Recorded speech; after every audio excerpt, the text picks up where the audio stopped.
No, your eyes aren't deceiving you. This really is a giant petrified crocodile. And please don't try and tell me it's Pridolia, because this is not the same thing at all. It's become quite clear to me that once upon a time, humans, animals, and trees used to be a lot bigger compared to now. It's not like I'm just making this up. There is so much evidence right in front of us. It's time to stop ignoring it. The Smithsonian is responsible for hiding or losing most of the bones of these giants. You don't want to miss this one. The Smithsonian is responsible for hiding most of the discoveries of giant humans. They don't want people to know about these giants because it goes against the evolution theory.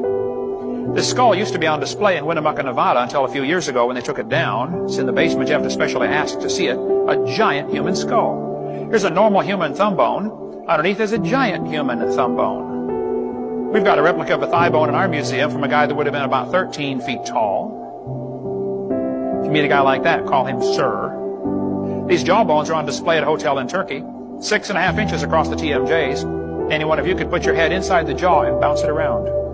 Waukesha, Wisconsin, they found a human skull 3 times the size of ordinary humans, found in an Indian burial mound.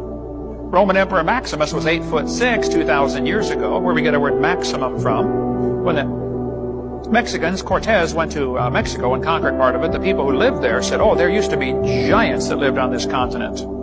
They brought a bone of one of these guys out. Just the thigh bone was as tall as Cortez. This is a giant block of rock. Who on earth is moving these things? Consider that's a camel in front of it for scale. Who's cutting and moving these things? This is a 39-pound axe head.